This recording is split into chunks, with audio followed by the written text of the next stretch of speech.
right. And Merry fucking Christmas, everyone. As you can see, Anna's a little out of list today. It's been a little rough. Oh, yes, that's about it. Where got the bothers? I don't know. Actually, it's just Gatorade. Powdered Gatorade. Made myself a little powerful. I don't know how people do this. I don't know how they wear wigs all day long, like people that are actors and stuff. This is extremely uncomfortable. Maybe you get used to it after a while. This particular one is designed to piss me off. I keep getting in my face.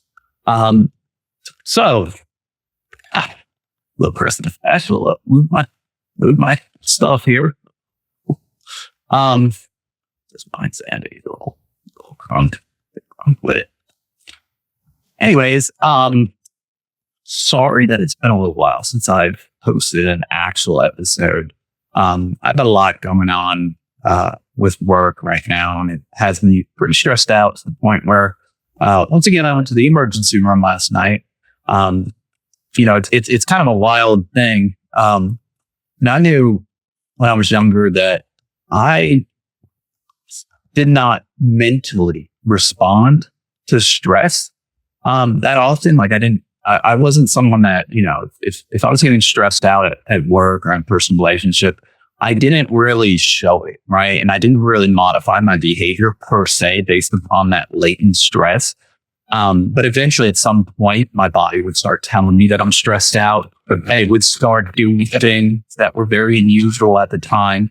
I mean, we're talking when I was 20 years old in the Marine Corps, right? I remember I was going through some stuff with my command and my ex-wife, and I was extraordinarily stressed out.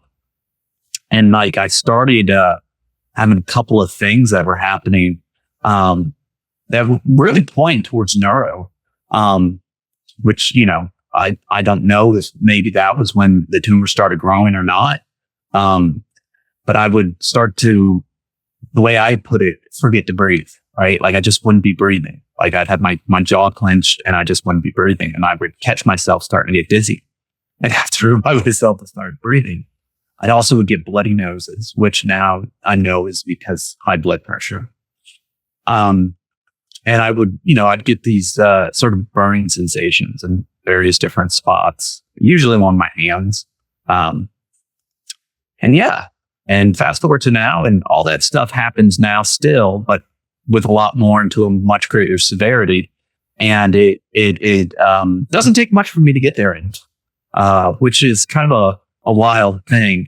Like right now, my right foot all the way up to about my knee has like this sensation as if I stuck my leg into a cooler. Like an ice cold cooler. It hurts a little bit. Like it's so cold, it kind of burns. That's the sensation that I've had now for about 2.5 days.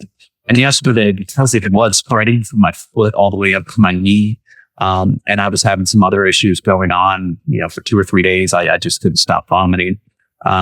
Decided, probably best to go get checked out just to make sure that, this isn't like a deep vein thrombosis that's going to come loose and, suddenly you have a massive widowmaker clot in your heart or your head, and that's it. That's game over.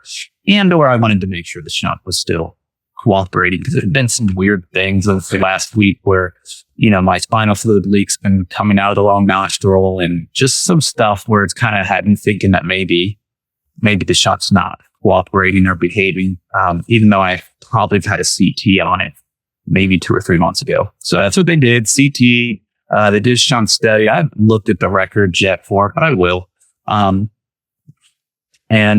Ultimately, there was a recommendation for me to, not just do a follow-up, but I think they don't, the local ER here is great. They're some of the nicest people. I had such a great conversation with the doctor. It's always so funny. He actually was probably had the strongest reaction to me, and as regards to my knowledge and, my sort of persona, and I hate saying it, but, my intelligence, it's just something feels, I don't know, cheap or dirty about like self-promoting your intelligence, but it is what it is. I have to come to terms and acknowledge the fact that, I am very unique and unusual. as far as my mind and the way that I think. And I just remember the guy, he said, I feel like I'm getting a report from a nurse. Like you're either the smartest layman I've ever come across, or you work in medical. Like, well, I'm a software engineer, so I guess I'm the smartest layman you've ever come across. And he, for the entire night, every time he saw me, he would just tell me how crazy he was. He actually gave me a coin. I think I left it upstairs, but there was a trend in the military, and he said he picked it up in the military where he started doing this, where, commanders and, various different units will have coins. I don't know actually what they call these coins, right? Because they did it when I was in the Marine Corps, but I just never really paid attention to it. I got one coin throughout the whole thing.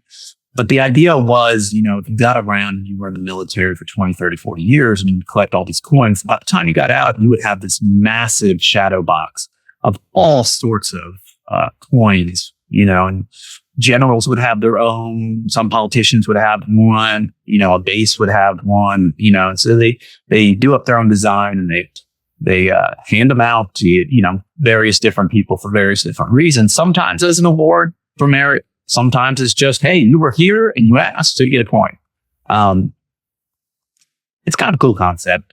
And it had me kind of thinking, with some of my blacksmithing and jewelry craft, and I might start actually offering that, right? I may build something on the website so you can go in and actually order a coin to be made, or a bulk of coins.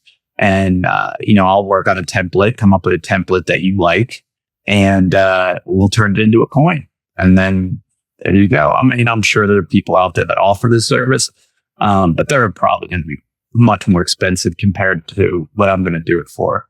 And now I got one of my cats coming at me. I don't know if that's getting picked up. We didn't even actually test to see if I got this work. So it's a good thing. It looks like it is. Man. Anyways, otherwise I would have just wasted, oh gosh, I don't know what we had, almost 10 minutes of conversation. Didn't even check it. But hopefully the video broadcast is filtering out these crazy cats. We got a lot of them. And there's a couple extra hanging out with us for the winter. One of the strays that made a home in our crawl space under our house. She had another litter. We actually had one of her babies from her last litter here, because I'm not aware of cats giving out just one baby per litter. Now, granted, I understand that they actually have a very strange sort of smart pregnancy where it knows what the mother can support based upon its diet and its availability to food. So it will only have as many babies as the body believes it can support from a nursing standpoint. So it's possible she only had one, but I doubt it, so that made me feel like maybe the other ones that were part of that litter didn't survive. And so when the weather really started getting cold, I thought we needed to bring in her remaining kitten. And, she's done well with the other cats. We already have, 8 or 9 cats before her. So she's a permanent addition. But then Mama had her second litter, and she had 3 kittens. And they're right now with Mama in isolation. And they're not going to be a permanent fixture. Mom's going to go back outside, and once it's safe to do so and the babies are doing better, and then the babies themselves will probably try to post on social media, find them a new home. Worst case, probably make them over to the ASPCA. Mama's going to have to get fixed, though. We're going to have to probably, pay to get this stray cat fixed, because we don't want her, pumping out cats every 3 to 4 months. And something tells me she would. She's a floozy. She's just part of the street life.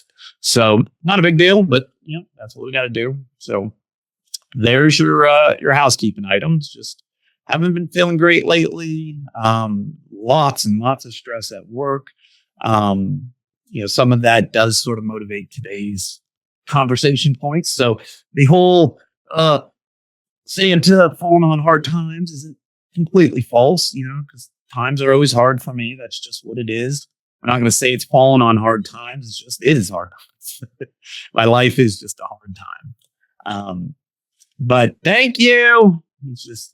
He's so funny, because he sounds like he's saying hello when he's meowing. He just wants attention. Billy, what's your problem, brother? You don't have one? Okay, great. Glad we talked about this. He's one of our odd ones as far as names because most of our cats start with an M and end with an O. Not all of them, all of them. Such as we have a cat named Mihauser or Mihauser. She's obviously an M, but doesn't end with an O. But we have a Mellow, a Meadow, a Muso, an Oreo. Oreo doesn't. He ends with an O, but he's not. Starts with an N.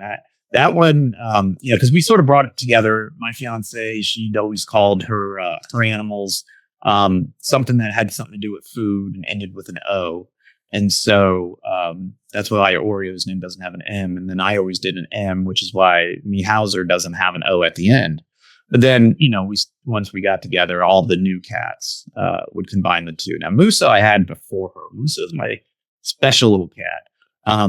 I named her Musa because she's an all black Bombay. Actually, the kitten that we sort of kitten napped. She's a Bombay as well, all black. Mama's a black floozy. She's out there. But I love Bombays. I think they're some of the greatest cats. They have so much personality. They're so fascinating. And Musa has always been very, very attached to me from the moment I took her out of the carrier when I went and got her. They're all pretty much rescues. I don't go to pet shops. Why? When there's just an abundance amount of cats that need rescued, from your local animal shelter. So anyways, though, once I got Muso out, she just immediately jumped on my lap and started purring, which, it was a surprise to me because when I was bringing her home, her claws were making it through the carrier and she was screaming and her claws, she has these big, beautiful, dark claws. They look gnarly and terrifying. So I'm thinking, I just got a feral cat. This is not going to end well for me. But as soon as I opened it up and I was ready to run if I had to, she just came out, immediately purred, jumped on my lap, and that's where we've been since.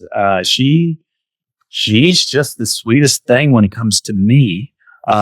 She's whatever with other humans, and she absolutely actively hates all the other cats. And so because of that, the other cats give her a hard time and they bully her. And I feel so bad for her because she's not as big as some of the boys, and they're very mean to her. And the Oreo, who's the alpha, he tends to bite her. Because again, he was before me, but unfortunately, because I don't do this with any of my cats, they did declaw him. So he has some aggression issues, and I feel bad for him. He's such a great cat. Me and him have grown close. Starting off, he was very aggressive towards me. But I was patient with him, and I knew when and how to let him know who the real alpha was. Right? You don't want to simply pick a fight with them because they may not understand why you're doing what you're doing. Anytime you stand up to them or you discipline them, it has to happen in the moment in which they're challenge you, right? The moment in which they think they're the top cat. And he would, right? He'd bite my ankles and he'd smack me sometimes. There were times there was other cats fighting and he would run over to the couch where I was sitting and start slapping me. I had something to do with it. He's very unusual like that. But, over time, he's learned that, that's not a battle he's going to win. And, things go better for him if he gets a lot more things, treats, whatever, when he behaves and doesn't try to kill me, which is great. But he's a biter and he does get aggressive towards the other cats. And, he's much, much bigger than them. He's a mix with the Maine Coon, so he's massive. And, the only one that comes close is Mambo number 5. He was our 5th cat. He's a tabby that's just so fat. He's our heaviest one. He's like, typical Garfield. He's like 20 pounds. And him and Oreo get into it sometimes. And that's the only one that Oreo really can't just pin down and start biting if he so decides. Because Mambo's, just get up and then they get into a real fight. And Mambo's a bit of a sweet boy. He's a weird one too, because at night, he has to sleep under the cover with me. So, on my body pillow, he goes under it and then he lays right there and back against me as if we're spooning. It's so funny. So, he's our little snuggle bug. He has to do it. If you do not let him under the covers every night into the bed, he will sit there and scream and he will cry and he'll get upset. He's just such a attention seeker, such a clinger. Used to be that Muso slept every night too on my hip, like she had to. She had to be on my hip. That's where she slept, and she's done that all the way up to this house. Once we moved into this house, not so much. Primarily because Oreo sleeps at the tail of the bed, and he always loves to attack her. That's his number one target. And this house is so big that she has her little spot over by the girls' room, so she tends to just hang out there rather than come upstairs, which is where most of the cats are at. At night, you can probably find, I would say, at least 6 out of the now 9 will be up there at any given time sleeping with me and the missus. So cute cats, love them. I'm sort of surprised at how much joy cats can actually bring you. I really, for most of my adult life, did not do pets. I just didn't feel like I had the time to be fair to them and to spend enough time with them. But, now that I work from home, and the first one was Yowzer, she was my first one. And she clearly, I was house sitting as a favor, and she was clearly being abused by her owners. So I refused to give her back. And then from there, she needed a buddy. And then after that, the rest is history. It just started growing and growing and growing. And now we have, technically, counting even the 2 outdoor boys that are out there, it's like 14 or 15. But again, 5 of them that are currently inside will be going somewhere, or 4 of them. The 5th one we're keeping because that's now my fiance's Bombay. That's her Muso. And that one's name's Minnow, which makes sense because she's a tiny little thing. So anyways, as to the topic of today, before I claw my dang shunt out with how itchy this thing is. So what I wanted to talk about today is gaslighting, maybe touch a little bit on LLMs and vibe coding, and then some of the issues that I've seen with free speech, primarily when, I can talk about that one probably first because I think that one's interesting and it's kind of a short-lived conversation. So, free speech is a tricky thing. It can apply to a lot of different areas. And, first off, I think there's a very common misconception around constitutional and inalienable rights and who can infringe upon them. Because I constantly see it on social media, people making the same mistakes.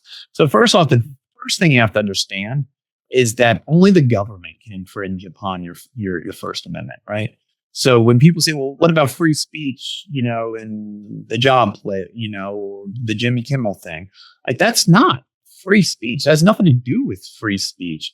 That is between the employer and an employee, right? When people violate some sort of employer rule, whether it be their handbook, policies, ethical practices, brand risks, things like that, they totally have the right to fire someone or to censor someone.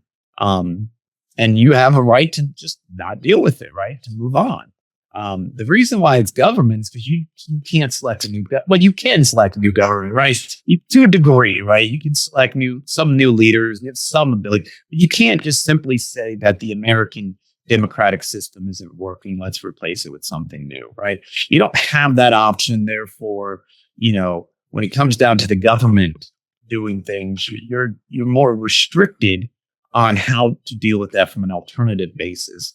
So when they begin to infringe upon your free speech, then you have a real problem because obviously there's not another government that you can go to live under while living in the same place that you live that wouldn't do that. So that's first off, only government can do it. Second off, I often hear people say, well, that police officer did violate his rights. They violated his rights to have the pursuit of life and the pursuit of happiness, right? I know those are inalienable rights, right? Those were just fancy words that I believe were in the Declaration of Independence, right? Like that's not a part of any of our legal framework, right? It's just flowery words that somebody came up with that are, roughly true, right? Most people do have the right to, live a life and pursue happiness and, But of course, there's always that limit without it infringing upon others. If your happiness requires someone else to suffer, then that's not right. It's not how it's going to work. And then it gets real messy from there, right? If this really was our middle framework, well, how would how do you quantify happiness, right? What makes one person happy, again, could make someone else suffer. And then if is that person really suffering, right? Like, and then maybe your denial of that person suffering is going to cause more suffering to someone else. And it just turns into this mess that legally you can't define. And if you can't legally define it, you sure as hell can't legally enforce it. So that's the situation with that. And what I wanted to talk about is the one area where the government's allowed to shut you down and or have you face legal consequences for some iteration or some representation, a derivative, if you will, of your free speech. And that is with the notion of calling for violence or enticement. So enticement, basically, when you're talking about enticement of the public, you're talking about luring or coercing in some way, shape, or form, convincing somebody to commit a crime, right? So if you are out there and your free speech is actually something to the notion of where you're telling people to go do something illegal against the government, technically that's not free speech. But even still, you see it all the time. You see it all the time in protests. You see where they talk about going and taking over buildings. You saw that with the George Floyd riots. You saw people telling other people to burn properties down and attack other people. Now, that is technically fits the requirements of enticement and call for violence. But they're so light-handed about enforcing this that it almost gets to the point where it shouldn't even exist, right? Like, what's the point of having this sort of additional clause there if almost nobody is going to actually trigger it, right?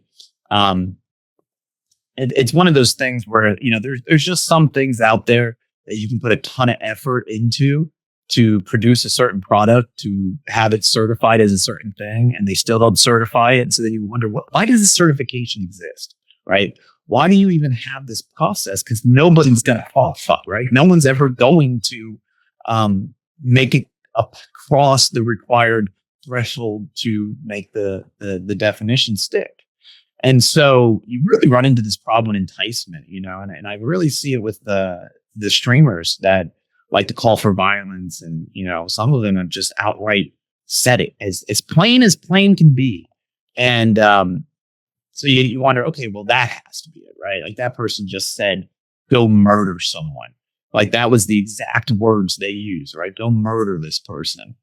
Why isn't that falling under the enticement and call for violence?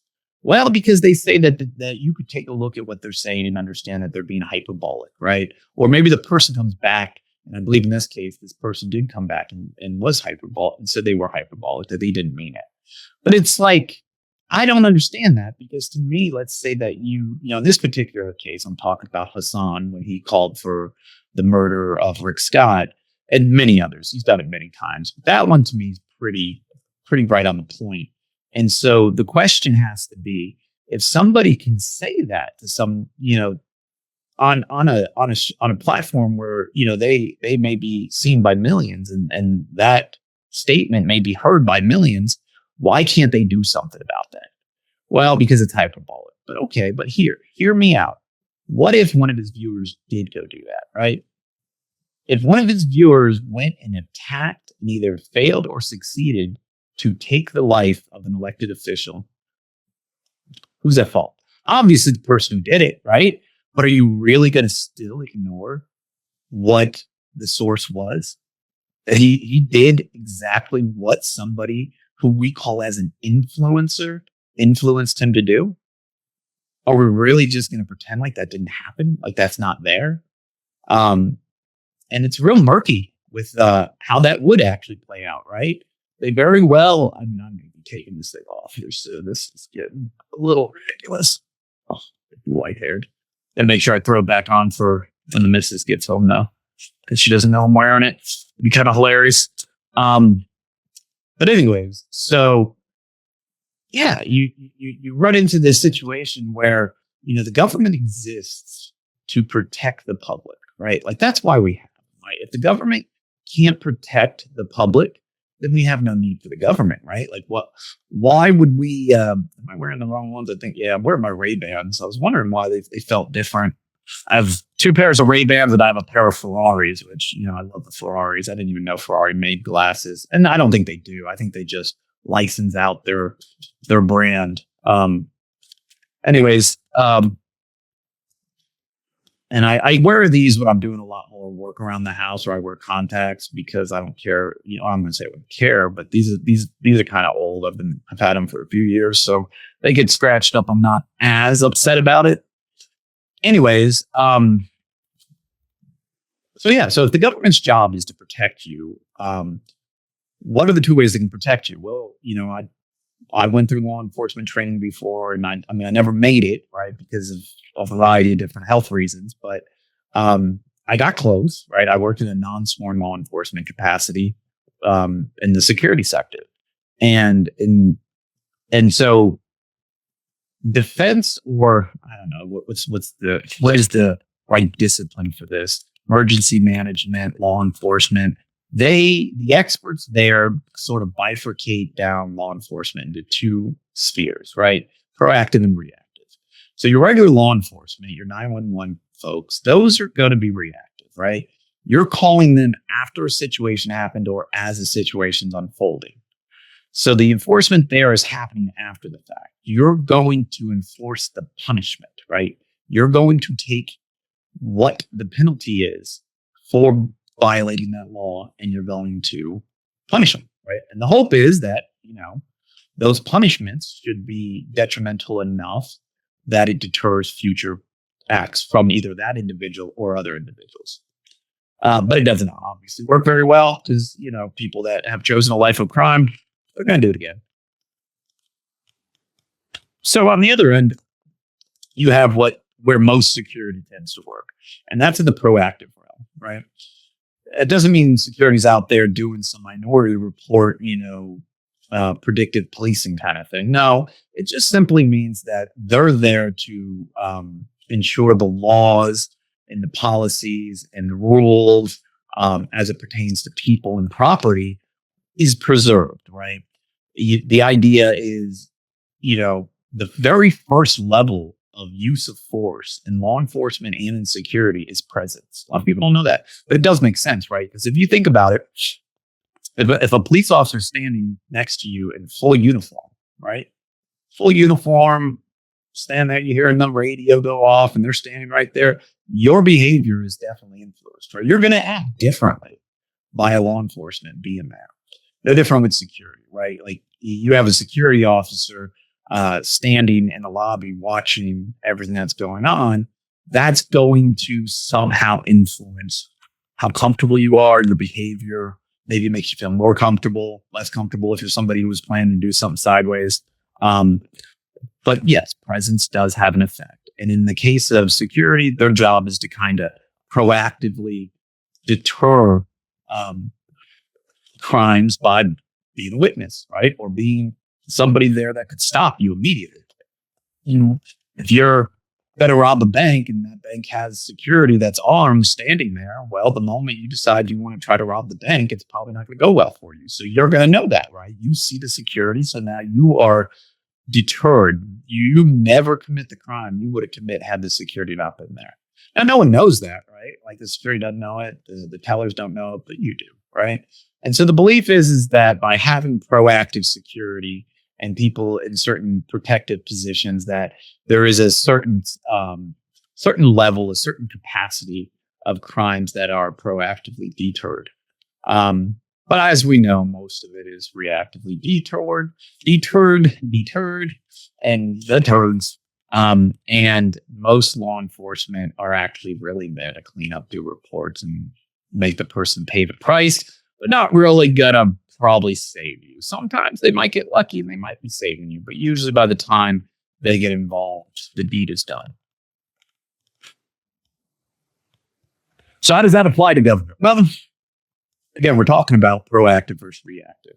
And when you're talking about free speech, if the government cannot proactively pick up on the people that are calling for enticement and calling for violence through enticement, then why have the clause? Why have the government? Right? Like, you're not succeeding at that. If the government simply only ever will exist to clean up the mess after a crime happens and send the flowers to the funeral, then we have to be honest and acknowledge the fact that the government has failed at its prime directive, and its prime directive is to protect people.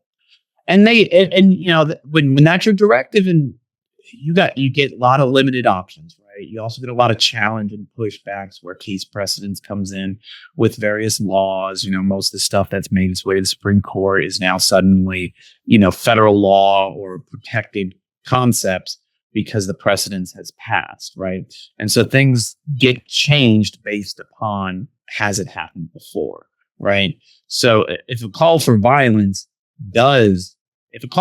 from Twitch does result in high profile death, and they can prove that, now you have precedents that will probably see that change in future. People doing such things would probably see some sort of consequence for that.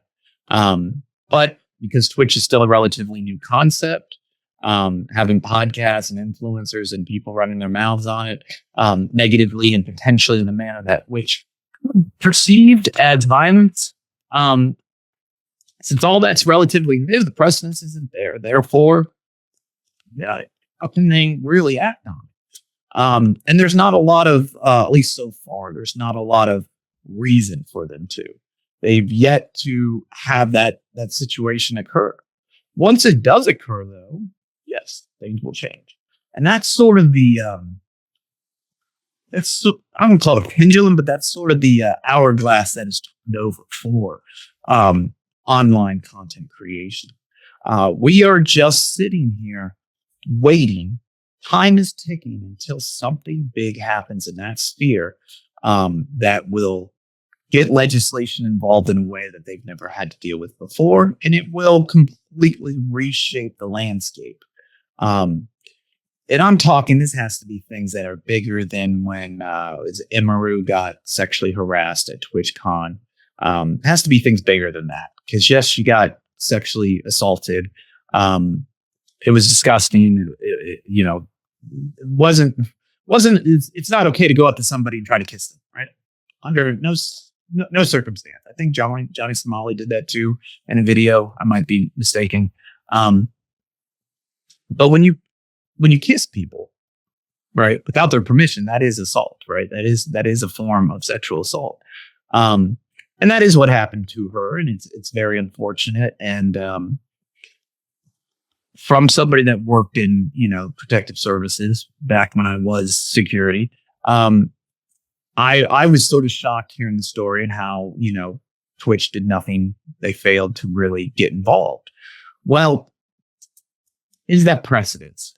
A little bit. Maybe Twitch now be a little bit more careful about these sort of things. Maybe TwitchCon changes a bit. Maybe there's less, forced meet and greets and what have you. But that's not what I'm talking about. I'm talking about something bigger because, what she did was very public. What happened to her was very public, but it also was more emotionally traumatizing than anything, right? It wasn't as bad as somebody who might have walked down an alley, the wrong alley, and something happened to them and they never walked out of that alley, right? That would be far worse. And that is the kind of thing that I'm saying will likely happen at some point. These sort of things where those two girls were assaulting the gosh, I can't remember his name, the young meek personal assistant of some other content creator.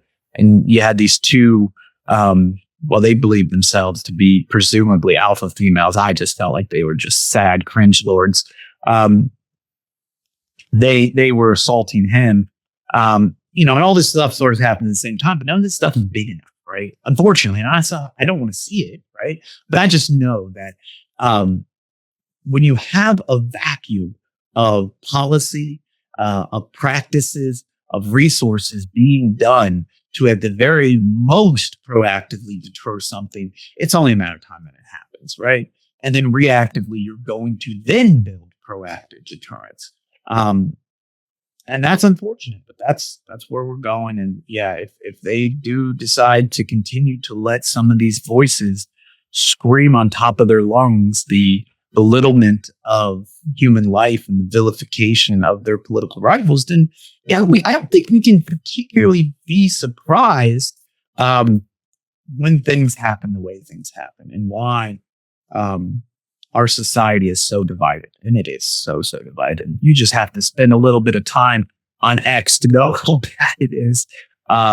People are still just asking for bloodshed in the streets. It would make so many people happy to see that. I saw a post earlier today where it was AI, which is terrifying and leads us into our next conversation. But it was an AI video that was generated of NYPD officer arresting an ICE agent. Turns out it was AI generated. That particular individual, knowing it was AI generated, still allowed it to be posted, didn't change the context of it or anything. Because they wanted that to be a vehicle of their grievances or their political, I don't know, poison to get out there. Like, that's what they wanted to do. And so they weren't going to change it. They want that to happen, right? The thing that gets scary is if you did see something like that and you were a politician and you were to believe that and you were to then respond to that, right? Again, that reactive element. Is it possible that we could end up with a reaction that is very much an overreaction to something that's not even real, right? I think I remember at one point there was this guy had like a float or a poster. I think it was like a poster. In his front window, something, I don't know if it was a decoration, might have been a decoration. And it had alarmed the neighbors. So they called the police. The police saw it and were absolutely under the belief that this was like some extremely dangerous situation. So they had a standoff. SWAT came in, helicopters, the whole show. It turns out it was a decoration, right? Talk about an overreaction, right? And so what's worse is, in that case, the overreaction, it wasn't even real, right? And we now live in a place, in a world where you may not be able to differentiate between real and manufactured and artificial. It's a very hard thing to now see. So yeah, there's some danger there, and we got to be judicious about what we believe in, right? What we see on, because it's been the age of misinformation for some time. It didn't take much in the past to take a picture. I remember, this was a thought experiment someone did. They took a picture of a guy wearing some random European uniform, right? And proclaimed that they were an SAS special operative, right, in England, and had this whole story about how they were mistreated. And, it was this long thing that if you went through and you read it, it would invoke anger, right? You'd get very emotional about it. And you would, oh man, you'd want to get your keyboard typing going. You'd want a call to action, something that happens because of it. But the last couple of lines in it, he said, nah, I just made all that up. This is just some random picture I found. I have no idea who this is, and that's not even the SAS's uniform, right? And even though that was there, what's fascinating, and this is what I think was the point of the mind experiment, the mental exercise, is most people stopped reading halfway through, so they never got to those last two lines where they said this isn't real, and they had posted such wild, angry things. Even though the very post itself was telling them this is fake. This is not real. Don't respond to it in an aggressive manner. And they still do. And that's before AI. That is before AI. Like, there was a video of, I think, a Russian girl quite a few years back taking puppies and taking them out of a bucket and launching them into a river. Absolutely disgusting, horrific stuff. And she was laughing. Clearly a psychopath, clearly somebody that needs to be locked up and kept away from society. And apparently this video will occasionally make its runs. It's sort of cycles through the social media every couple of years. And, the video is well over 10 years old, right? Like that issue's already been addressed. But people will still see that video today and they get worked up and they start saying, oh, let's find her. Let's do this. Let's do that. Not realizing that fire has long burned itself out. That's the sort of interesting situation you're in with technology the way it is, and so many things being archived and recorded and on the internet for all times. We really don't have a good system in place for the internet to identify things that are aged, or a good system to identify when things are generative, right? And that I think is extraordinarily dangerous, that people can post generative AI based photos, videos, audio, and misinform, gaslight, and potentially endanger the public. And the government so far seems to be toothless in its ability to deal with it, right? They've yet to do anything about it. They've yet to even, create any laws about it. The most I think you'll see is, if you've ever uploaded to something like YouTube, what you'll find is they do have a question there. Does this video contain content where somebody in real life is being made to do something they didn't actually do, right? It's a very weird word salad, but essentially what they're getting at is is this generative AI, right? Have you used deep fakes to either create this view, or is somebody being edited through generative AI to do something they didn't actually do? And yes, if somebody's doing something nefarious, I'm sure they're not going to click the radio button that says yes. They're probably going to click the one that says no, because they want to act badly. And this is something I think we as a society sort of miss out on. We oftentimes expect proactive legislation and laws to protect the populace without it realizing that these particular provisions would not work. Right? They would not work in the sense in which people want them to, because you're sort of missing the forest for the trees, right? And so a good example of this is gun control, right? A lot of people think that, the accessibility of guns is what correlates to high gun violence, even though studies left, right, forward, and center will tell you that's not the case at all. Right? And I always used to say as a young kid, in a very simple way, to me, it was very elementary. You just simply look at it like one gun can kill 500 people, or 500 guns can never kill a person, right?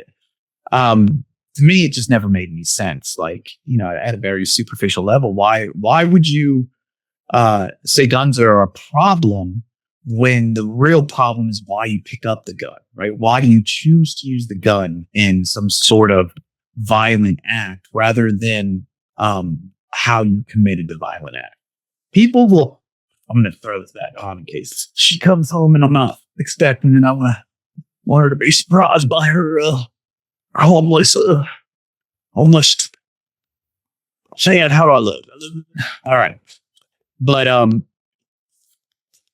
so yeah, I mean, the thing is about guns is if somebody's using that as their weapon, right, the instrument of their planned bad actions, the fact that the item is illegal means nothing, right? So when you put gun control out there, what you're doing is you're actually making it harder on those that want to be legal, right? If you want to obey the law, be a law-abiding citizen, do all the things right, and do things by the book, well, they've added more provisions, so now it's going to be harder for you to do that.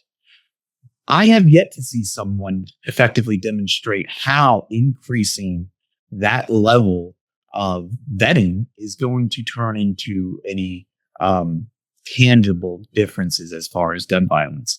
Now, I know the ones that like to come up, and they're not necessarily wrong, because there are certain areas where it makes sense. The common sense gun control, if you're mentally ill, yeah, you should not have it. If you have been involved in violent crimes, you should not have it, right? And we have some of that. Maybe there's not enough, and there should be. And I'm not talking about that. And I'm sure if you go through and you erase the annual murders that occur as a result of mental health combined with a firearm, I don't think it's going to be as big as people think, right? the thing about gun violence and homicides in general is they generally happen within the confines of a few minutes, and it's during the perpetrator's probably worst 3 to 4 minutes of their life, right? Most of them are in a moment of extreme rage, right? Where they have exhausted all their conflict resolution and critical thinking capabilities. They have sort of slumped into a primal state, right? We've all been there. We've all been so angry that, we wanted to do something outrageous. And by the time we traveled, right, the logistics of going from point A to point B to do something stupid, by then you've cooled down enough that you've changed your mind, right? And that's the problem with firearms. So firearms reduce the logistics of that quite a bit, right? So I can't remember all the requirements that homicide looks for. I think it's means, motives, and opportunity. I think those are the three. So obviously your means is a weapon, right? And opportunity could just be that they're in front of you, right? So now you don't have to go seek them. You don't have to look for them. You don't have to lay in wait for them. And you have a weapon on you. And your motive is you're so angry over something they did. Maybe they cheated on you. Maybe they're the ones that was used to cheat on you. Whatever the case is. And now you have a weapon on you. And in that moment, you are not thinking rationally. And you pull the trigger. In less than 30 seconds, that whole event occurs, right? 45 seconds later, you're like, oh my God, what have I done? And so often you will see people that have done this and they will recall that that's exactly how it played out. Now, obviously you have a different, dimension to homicide, especially gun homicides when it comes down to premeditation. And which is why we have extra provisions, right, for that, right? We have things like mitigating factors. You have aggravating factors, right? You have, because what we do agree on as a society, at least our law enforcement does, our laws do, is that not every homicide is created equal, right? Some of them are vastly more horrific than others, from a variety of different reasons. And the moment you're planning it out, the moment that, you're somebody that's taking months to plan this disgusting act, it says quite a lot about you, right? It's no longer an emotional thing. It's very clear that whatever motivated you to do those things that's in your head that is driving this means you are not a safe person for society, right? And sadly, we don't have the means to know who those people are preemptively. Otherwise, yes, they probably shouldn't have a firearm. They probably shouldn't even be out in society.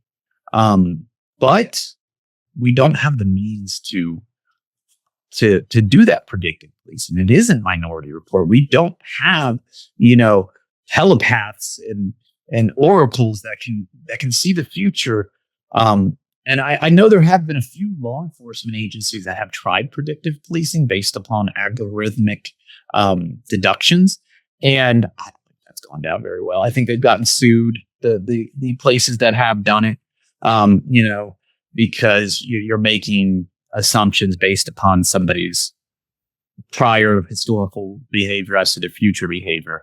I mean, it's not completely bankrupt either, right? Like your history is important for dictating your future. Like, unfortunately, the stats do say that, people that do commit certain things are likely to do it again, right? You can do it once. Why couldn't you do it twice, right? Wasn't that the whole thing about Smeagol in Lord of the Rings, right? When Gollum, his ultimate ego is alternate ego. That's just not a persona, right? He's schizo. So he creates this new mindset, this new persona in his head, which is Gollum.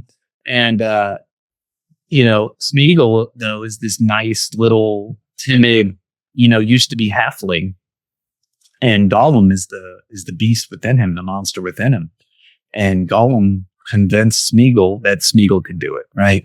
And now this is important because what he's getting at is he's saying that Smeagol has never done a murder except for that first murder, right? The first time that he found the ring, that's when it was done. And since then, all the horrific things that have been done since then has been done by Gollum, right?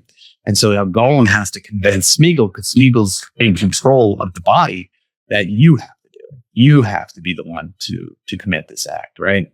And that's the thing, right? He's able to do it because he's done it before. That's the justification. If you've done it before, Smeagol, you can do it again. And then he's like, yeah, if I can do it again, right? And so he does. Right? He tries to, well, he doesn't even try to do it himself. He ends up having Shelob, the spider, try to eat Frodo so he can get the ring. Anyhow, so that's that. I don't think I'm going to jump into gaslighting right now, just because this is coming up on an hour and I'm sure I can have a lot to talk about there. I do plan to have some co-hosts coming up in the future here to do some multi-party conversations and chats. We may save that for that. I think that would make a lot of sense. And I do want to talk a little more about vibe coding. So I think we'll just sort of bring those together and we'll chat about that when I have one of them on with me. Should be soon. We're trying to get together. We were trying to get it scheduled. But sometimes it's hard to get everyone available at the same time. So we'll leave it there for now. And again, Merry Christmas, motherfuckers.